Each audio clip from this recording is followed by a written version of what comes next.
This is Leonard Nimoy. You're listening to Jewish Stories from the Old World to the New.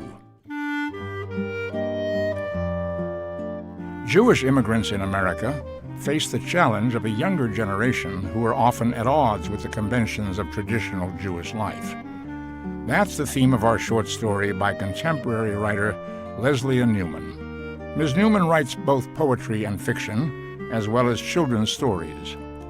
In a letter to Harvey Milk, she uses the murder of the San Francisco gay rights activist to raise issues of great delicacy. Carl Reiner reads, directed by Arthur Hiller.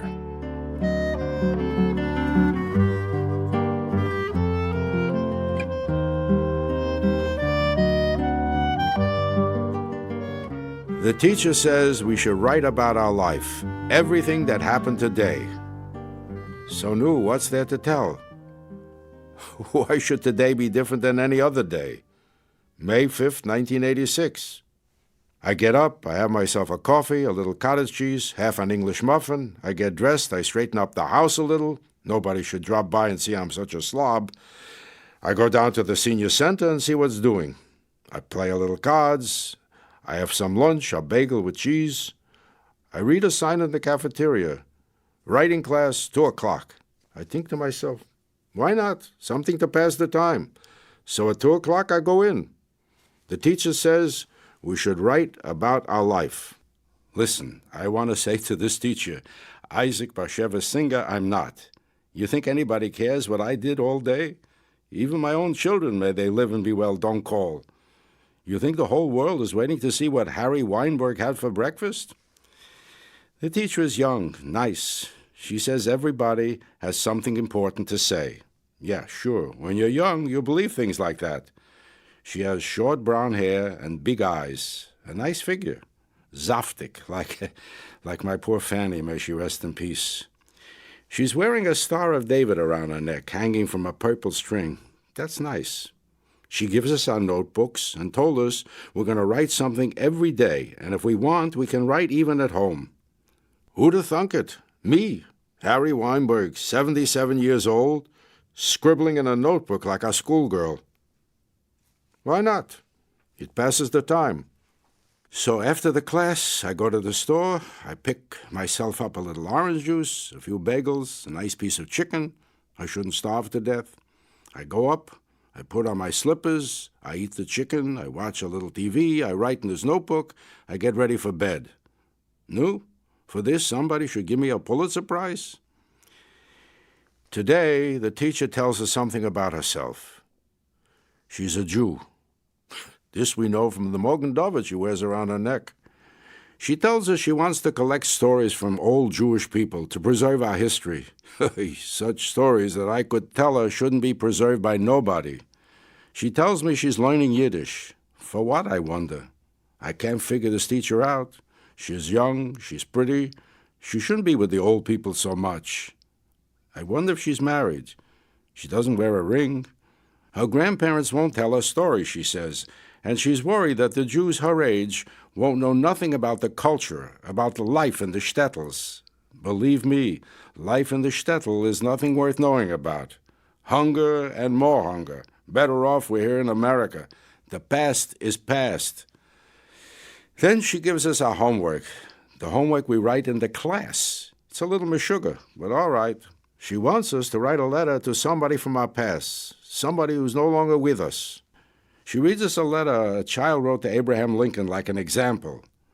Right away, I see everybody's getting nervous, so I raise my hand. Teacher, I say, you can tell me maybe how to address such a letter? There's a few things I wanted to ask my wife for a long time. Everybody laughs. Then they start to write. I sit for a few minutes thinking about Fanny, thinking about my sister Frida, my mother, my father. May they all rest in peace. But it's the strangest thing. The only one I really want to write to is Harvey. Dear Harvey, you had to go get yourself killed for being a fegeler. You couldn't let somebody else have such a great honor? All right, so you like the boys. I wasn't wild about the idea, but I got used to it. I never said you wasn't welcome in my house, did I? Nu, Harvey, you couldn't leave well enough alone? You had your own camera store, your own business. What's so bad? You couldn't keep still about the boys. You weren't satisfied until the whole world knew. Harvey Milk, with the big ears and the big ideas, had to go make himself something, a big politician. I know. I said, Harvey, make something of yourself. Don't be a schmegegi like me, Harry the Butcher. So now I'm eating my words, and they stick like a chicken bone in my old throat. It's a rotten world, Harvey, and rottener still without you in it. You know what happened to that Mumser Dan White? They let him out of jail, and he goes and kills himself so nobody else should have the pleasure. Now, you know me, Harvey. I'm not a violent man, but this was too much, even for me. In the old country, I saw things you shouldn't know from, things you couldn't imagine one person could do to another. But here in America, a man climbs through the window, kills the mayor of San Francisco, kills Harvey Milk, and a couple years later, he's walking around on the street? This I never thought I'd see in my whole life. But from a country that kills the Rosenbergs, I should expect something different. Harvey, you should be glad you weren't around for the trial. I read about it in the papers. The lawyer, that son of a bitch, said Dan White ate too many Twinkies the night before he killed you, so his brain wasn't working right. Twinkies? No, I ask you. My kids ate Twinkies when they were little. Did they grow up to be murderers? God forbid. And now, do they take the Twinkies down from the shelf? Somebody else shouldn't go a little crazy, climb through a window and shoot somebody? No, they leave them right there next to the cupcakes and the donuts to torture me every time I go to the store to pick up a few things. I shouldn't starve to death. Harvey, I think I'm losing my mind. You know what I do every week?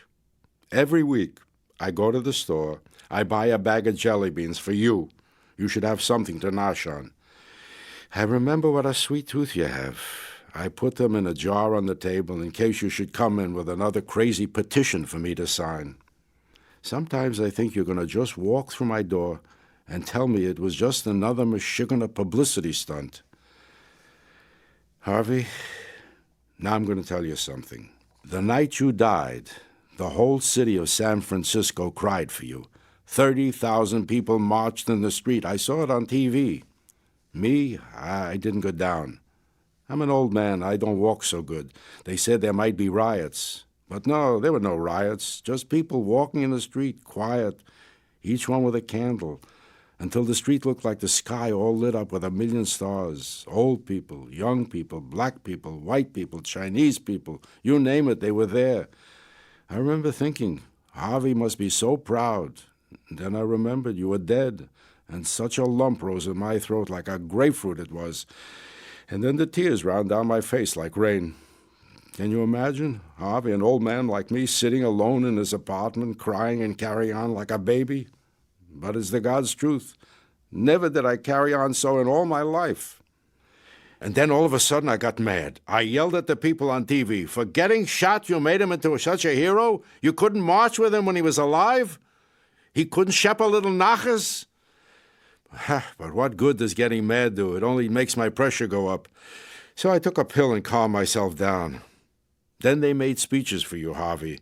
The same people who called you a schmuck when you were alive, now you were dead, they were calling you a mensch. You were a mensch, Harvey, a mensch with a heart of gold. You were too good for this rotten world. They just weren't ready for you. Oy, Harvela, Oliver Shalom, Harry. Today, the teacher asked me to stay for a minute after class. Oy, what did I do wrong now, I wonder? Maybe she didn't like my letter to Harvey. Who knows? After the class, she comes and sits down next to me. She's wearing purple pants and a white T-shirt. Feh, I can just hear Fanny say. God forbid she should wear a skirt, show off her figure a little. The girls today dressing like boys and boys dressing like girls. This I don't understand.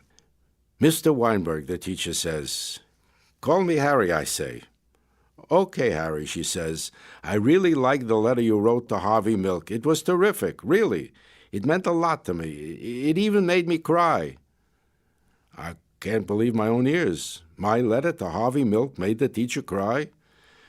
You see, Harry, she says, I'm gay too, and there aren't many Jewish people your age that are so open-minded. At least that I know. So your letter gave me lots of hope. In fact, I was wondering if you'd consider publishing it. Publishing my letter? Again, I couldn't believe my own ears. Who would want to read a letter from Harry Weinberg to Harvey Milk? No, I tell her, I'm too old for fame and glory. I like the writing class, it passes the time. But what I write is my own business. The teacher looked sad for a moment, like a cloud passes over her eyes. Then she said, "Tell me about Harvey Milk. How did you meet him? What was he like?" "No, Harvey, you were a pain in the ass when you were alive. You're still a pain in the ass now that you're dead. Everybody wants to hear about Harvey." So I tell her how I came to the camera shop one day with a roll of film from when I went to visit the grandchildren, how we started talking, and I said, "Milk, that's not such a common name. Are you related to the Milks in Woodmere?" And so we found out we were practically neighbors 40 years ago when the children were young, before we moved out here. Gracie was almost the same age as Harvey, a couple of years older maybe, but they went to different schools. Still, Harvey leans across the counter and gives me such a hug, like I'm his own father. I tell him more about Harvey, how he didn't believe there was a good kosher butcher in San Francisco, how he came to my store just to see. But all the time I'm talking to her, I'm thinking to myself, nah, can't be true. Such a gorgeous girl like this goes with girls, not with boys. Such a shanda. Didn't God in his wisdom make a girl and a boy? Boom, they should meet. Boom, they should get married. Boom, they should have babies, and that's the way it is? Harvey, I loved like my own son. But this I never could understand. And knew, why was the teacher telling me this? It's my business who she sleeps with? She has some sadness in her eyes, this teacher. Believe me, I've known such sadness in my life. I can recognize it 100 miles away. Maybe she's lonely. Maybe after class one day, I'll take her out for a coffee. We'll talk a little bit. I'll find out. It's 3 o'clock in the morning. I can't sleep. So no, here I am with this crazy notebook. Who am I kidding? Maybe I think I'm Yitzhak Peretz? What would the children think to see their old father sitting up in his bathrobe with a cup of tea, scribbling in his notebook? Oi, mein Kinder, they should only live and be well, and call their old father once in a while. Fanny used to keep up with them. She could be such a nudge, my Fanny. "What's the matter? You're too good to call your old mother once in a while?" She'd yell into the phone. Then there'd be a pause. "Busy schmizzy." She'd yell even louder. "Was I too busy to change your diapers? Was I too busy to put food in your mouth?" Oy, I haven't got the strength. But Fanny, she could yell and carry on. You know, sometimes in the middle of the night, I'll reach across the bed for Fanny's hand. Without even thinking, like my hand got a mind of its own, it creeps across the bed looking for Fanny's hand. After all this time, 14 years she's been dead. But still, a man gets used to a few things. 42 years, the body doesn't forget. And my little Fagel had such hands, little hentelas, tiny like a child's, but strong. Strong from kneading challah, from scrubbing clothes, from rubbing the children's backs to put them to sleep. My Fanny, she was so ashamed from those hands. After 35 years of marriage, when finally I could afford to buy her a diamond ring, she said no. She said it was too late already. She'd be ashamed. A girl needs nice hands to show off a diamond. Her hands were already ruined. Better yet, buy a new stove. Ruined? To me, her hands were beautiful, small, with veins running through them like rivers and cracks in the skin like the desert. 100 times I've kicked myself for not buying Fanny that ring. Today in writing class, the teacher read my notebook. Then she says I should make a poem about Fanny. "A poem?" I says to her. "Now Shakespeare you want me to be?" She says I have a good eye for detail. I says to her, "Excuse me, teacher, you live with a woman for 42 years. You start to notice a few things." She helps me. We do it together. We write a poem called Fanny's Hands. Fanny's hands are two little birds that fly into her lap. Her veins are like rivers. Her skin is cracked like the desert. Her strong little hands bake challah, scrub clothes, rub the children's backs. Her strong little hands and my big clumsy hands fit together in the night like pieces of a jigsaw puzzle made in heaven. by God. So, Nu, who says you can't teach an old dog new tricks? I read it to the class, and such a fuss they made. A regular Romeo, one of them says.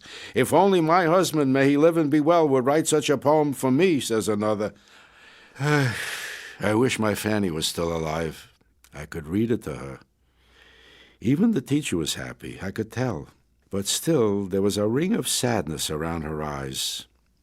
After the class, I waited till everybody left. They shouldn't get the wrong idea. And I asked the teacher, would she like to go get a coffee? No, it's enough writing already, I said. Come, let's have a little treat. So we take a walk. It's a nice day. We find a diner, nothing fancy, but clean and quiet. I tried to buy her a piece of cake, a sandwich maybe, but no, all she wants is coffee. So we sit and talk a little. She wants to know about my childhood in the old country. She wants to know about the boat ride to America. She wants to know, did my parents speak Yiddish to me when I was growing up? Harry, she said to me, when I hear old people talking Yiddish, it's like a love letter blowing in the wind. I try to run after them, and sometimes I catch a phrase that makes me cry or a word that makes me laugh. Even if I don't understand, it always touches my heart. Oy, this teacher has some strange ideas. Why do you want to speak Jewish, I ask her. Here in America, everybody speaks English. You don't need it. What's done is done. What's past is past. You shouldn't go with old people so much. You should go out, make friends, have a good time. You got some troubles you want to talk about? Maybe I shouldn't pry, I say, but you shouldn't look so sad. A young girl like you, when you're old, you got plenty to be sad. You shouldn't think about the old days so much. Let the dead rest in peace. What's done is done. I took a swallow of my coffee to calm down my nerves. I was getting a little too excited. Harry, listen to me, the teacher says. I'm 30 years old, and no one in my family will talk to me because I'm gay. It's all Harvey Milk's fault. He made such an impression on me. You know, when he died, what he said? If a bullet enters my brain, let that bullet destroy every closet door. So when he died, I came out to everyone, the people at work, my parents. I felt it was my duty, so the Dan Whites of the world wouldn't be able to get away with it. I mean, if every single gay person came out, just think of it. Everyone would see they had a gay friend or a gay brother or a gay cousin or a gay teacher. Then they couldn't say things like, those gays should be shot, because they'd be saying you should shoot my neighbor or my sister or my daughter's best friend. I never saw the teacher get so excited before. Maybe a politician she should be. She reminded me a little bit of Harvey. So, Nu, what's the problem, I ask. The problem is my parents, she says with a sigh, and such a sigh I never heard from a young person before. My parents haven't spoken to me since I told them I was gay. How could you do this to us, they said. I wasn't doing anything to them. I tried to explain I couldn't help being gay, like I couldn't help being a Jew. But that they didn't want to hear. So I haven't spoken to them in 8 years. 8 years, gotten you, I say to her. This I never heard in my whole life. A father and a mother cut off their own daughter like that? Better they should cut off their own hand. I thought about Gracie, a perfect daughter she's not, but your child is your child. When she married the guy, Fanny threatened to put her head in the oven, but she got over it. Not to see her own daughter for 8 years, and such a smart, gorgeous girl, such a good teacher. What a shanda. So what can I do, I asked. Does she want me to talk to them? A letter maybe I could write? Does she want I should adopt her? To hell with them, I make a little joke. She smiles. Just talking to you makes me feel better, she says. So now I'm Harry the social worker. She says that's why she wants the old people's stories so much. She doesn't know nothing from her own family history. She wants to know about her own people, maybe write a book. But it's hard to get the people to talk to her, she says. She doesn't understand. Listen, teacher, I tell her, those old people have stories you shouldn't know from. What's there to tell? Hunger and more hunger, suffering and more suffering. I buried my sister over 20 years ago. My mother, my father, all dead. You think I could just start talking about them like I just saw them yesterday? You think I don't think about them every day? Right here I keep them, I say, pointing to my heart. I try to forget them. I should live in peace. The dead are gone. Talking about them won't bring them back. You want stories? Go talk to somebody else. I ain't got no stories. I sat down then. I didn't even know I was standing up. I got so excited. Everybody in the diner was looking at me, a crazy man shouting at a young girl. Oy, and now the teacher was crying. I'm sorry, I says to her. You want another coffee? No thanks, Harry, she says. I'm sorry, too. Forget it. We can just pretend it never happened, I say. And then we go. All this crazy writing has shaken me up inside a little bit. Yesterday, I was walking home from the diner. I thought I saw Harvey walking in front of me. No, it can't be, I says to myself. And my heart started to pound so. I got afraid I shouldn't drop dead in the street from a heart attack. But then the man turned around, and it wasn't Harvey. It didn't even look like him at all. I got myself upstairs and took myself a pill. I could feel my pressure was going up. All this talk about the past, Fanny, Harvey, Frida, my mother, my father, what good does it do? This teacher and her crazy ideas. Did I ever ask my mother, my father, what their childhood was like? What nonsense. Better I shouldn't know. So today is Saturday. No writing class, but still I'm writing in this crazy notebook. I ask myself, Harry, what can I do to make you feel a little better? And I answer myself, make me a nice chicken soup. You think an old man like me can't make chicken soup? Let me tell you, on all the holidays it was Harry that made the soup. Every Pesach it was Harry skimming the schmaltz from the top of the pot. It was Harry making the kreplach. I ask you, where is it written that a man shouldn't know from chicken soup? So I take myself down to the store, buy myself a nice chicken, some carrots, some celery, some parsley, onions I already got, parsnips I can do without. I'm afraid I shouldn't have a heart attack schlepping all that food up the steps, but thank God I made it all right. I put up the pot with the water, throw everything in 1, 2, 3, and soon the whole house smells from chicken soup. I remember the time Harvey came to visit, and there I was, with my apron on, skimming the schmaltz from the soup. Did he kid me about that? The only way I could keep him still was to invite him to dinner.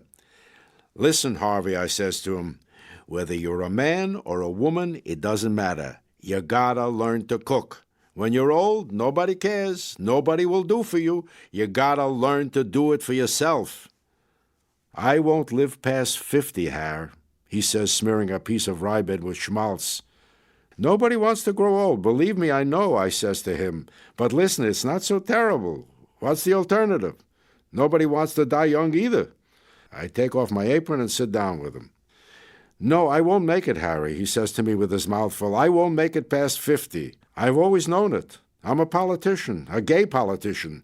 Somebody's going to take a pot shot at me. It's a risk you got to take. The way he said it, I tell you, a chill ran down my spine like I never felt before. He was 47 at the time, just a year before he died. Today, after the writing class, the teacher tells us she's going away for 2 days. Everyone makes a big fuss, the class they like so much already. She tells us she's sorry. Something came up which she has to do. She says we can come have class without her. The room will be open. We can read to each other what we write in our notebooks. Someone asks her what we should write about. Write me a letter, she said. Write a story called What I Never Told Anyone. So after everyone leaves, I ask her, does she want to go out, have a coffee? But she says no, she has to go home and pack. I tell her wherever she's going, she should have a good time. Thanks, Harry, she says. You'll be here when I get back? Sure, I tell her. I like this crazy writing. It passes the time. She swings a big black book bag onto her shoulder. A regular Hercules, this teacher is, and she smiles at me. I gotta run, Harry. Have a good week. She turns and walks away, and something on her book bag catches my eye. A big shiny pin that spells out her name all fancy schmancy in rhinestones, Barbara. And under that, right away I see sewn onto her book bag an upside-down pink triangle. I stop in my tracks, stunned. No, it can't be, I says to myself. Maybe it's just a design? Maybe she doesn't know from this? My heart is beating fast now. I know I should go home, take myself a pill. My pressure I can feel is going up. But I just stand there. And then I get mad. What, she thinks maybe I'm blind as well as old? I can't see what's right in front of my nose?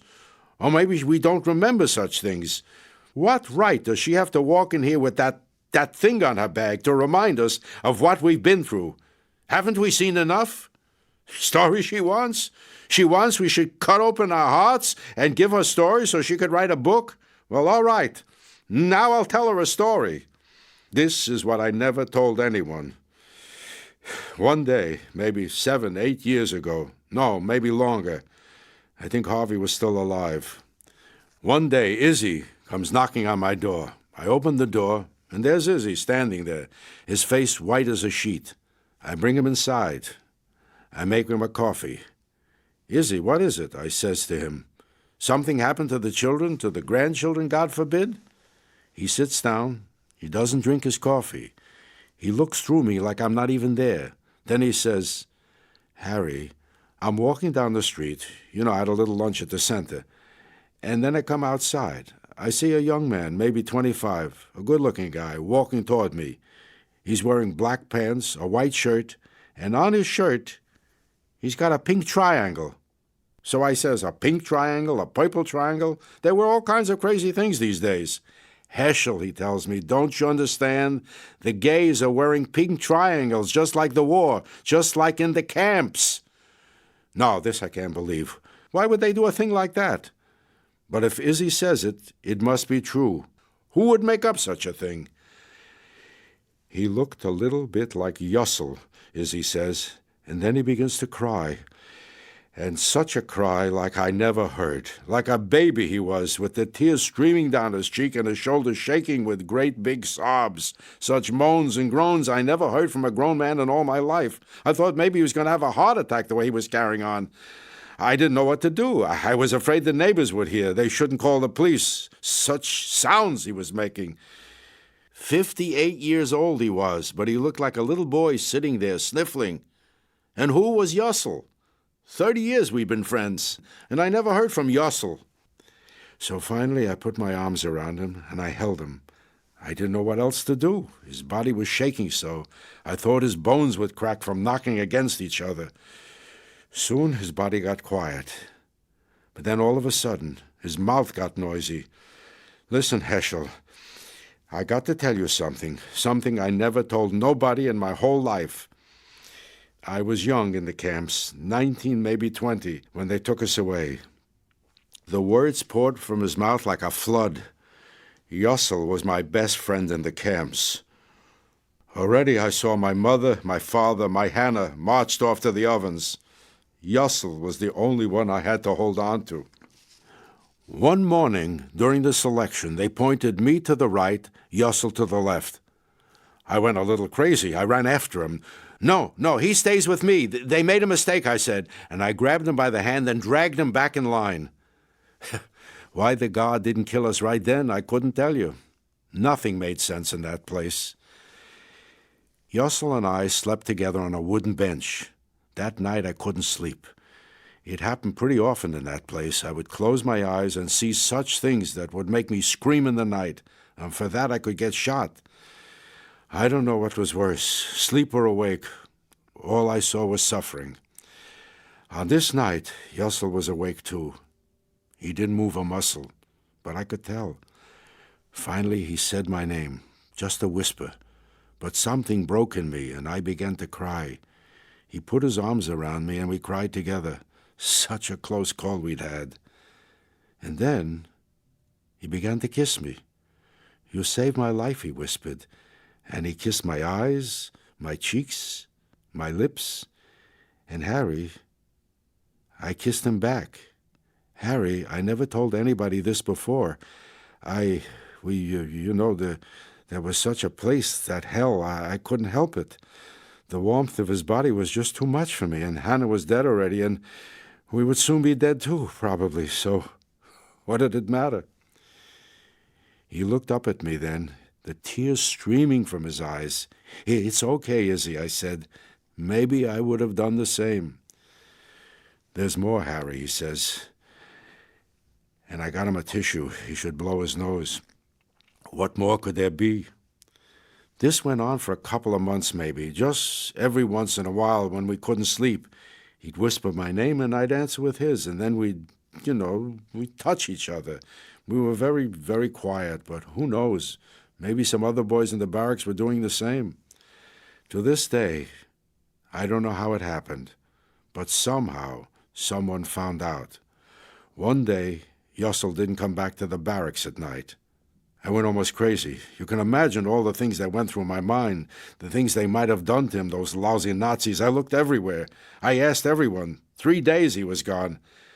And then, on the third day, they lined us up after supper, and there they had Yossel. I almost collapsed on the ground when I saw him. They had him on his knees with his hands tied behind his back. His face was swollen so you couldn't even see his eyes. His clothes were stained with blood, and on his uniform they had sewn a pink triangle, big, twice the size of our yellow stars. Oy, did they beat him but good. Who's your friend, they yelled at him. Tell us and we'll let you live. But no, he wouldn't tell. He knew they were lying. He knew they'd kill us both. They asked him again and again, who's your friend? Tell us which one he is. And every time he said no, they'd crack him with a whip until the blood ran from him like a river. Such a sight he was like I've never seen. How he remained conscious, I'll never know. Everything inside me was broken after that. I wanted to run to his side, but I didn't dare. So afraid I was. At one point, he looked at me right in the eye, as though he was saying, Izzy, save yourself. Me, I'm finished, but you got a chance to live through this and tell the world our story. Right after he looked at me, he collapsed, and they shot him. Harry, right there in front of us. Even after he was dead, they kicked him in the head a little bit. They left his body out there for 2 days as a warning to us. They whipped us all that night, and from then on, we had to sleep with all the lights on and with our hands on top of the blankets. Anyone caught with their hands under the blankets would be shot. He died for me, Harry. They killed him for that. Was it such a terrible thing? I haven't thought about Yossel for 25 years. But when I saw that kid on the street today, it was too much. And then he started crying again, and he clung to me like a child. So what could I do? I was afraid he shouldn't have a heart attack. Maybe he was having a nervous breakdown. Maybe I should get the doctor. Wees mir. I never saw anybody so upset in my whole life. And such a story, gotten you. Izzy, come lie down, I says. And I took him by the hand to the bed. I laid him down. I took off his shoes, and he was still crying. So what could I do? I lay down with him. I held him tight. I told him he was safe. He was in America. I don't know what else I said. I don't think he heard me. Still he kept crying. I stroked his head. I held him tight. Izzy, it's all right, I said. Izzy, Izzy, Isola. I said his name over and over like a lullaby until his crying got quiet. He said my name once softly. Heschel. Maybe he said Yossel, I don't remember, but thank God he finally fell asleep. I tried to get up from the bed, but Izzy held on to me tight. So what could I do? Izzy was my friend for 30 years. For him, I would do anything. So I held him all night long, and he slept like a baby. And this is what I never told nobody, not even Harvey, that there in that bed where Fanny and I slept together for 42 years, me and Izzy spent the night. Me, I didn't sleep a wink. Such a lump in my throat I had, like the night Harvey died. Izzy passed on a couple months after that. I saw him a few more times, and he seemed different somehow. How, I couldn't say. We never talked about that night. But now that he had told someone his deepest secret, he was ready to go. He could die in peace. Maybe now that I told, I can die in peace too. Dear teacher, you said write what you never told nobody and write you a letter. I always did all my homework. Such a good student I was. So, Nu, I got to tell you something. I can't write in this notebook no more. I can't come no more to the class. I don't want you should take offense. You're a good teacher and a nice girl, but me, I'm an old man. I don't sleep so good at night. These stories are like a knife in my heart. Harvey, Fanny, Izzy, Yussel, my father, my mother. Let them all rest in peace. The dead are gone. Better to live for today. What good does remembering do? It doesn't bring back the dead. Let them rest in peace. But, teacher, I want you should have my notebook. It doesn't have nice stories in it, no love letters, no happy endings, or a nice girl like you. A bestseller it ain't, I guarantee. Maybe you'll put it in a book someday. The world shouldn't forget. Meanwhile, good luck to you, teacher. May you live and be well and not get shot in the head like poor Harvey. May he rest in peace. Maybe someday we'll go out, have a coffee again. Who knows? But me, I'm too old for this crazy writing. I remember too much. The pen is like a knife twisting in my heart. One more thing, teacher. Between parents and children, it's not so easy. Believe me, I know. Don't give up on them. One father, one mother, it's all you got. If you were my tochter, I'd be proud of you. Harry.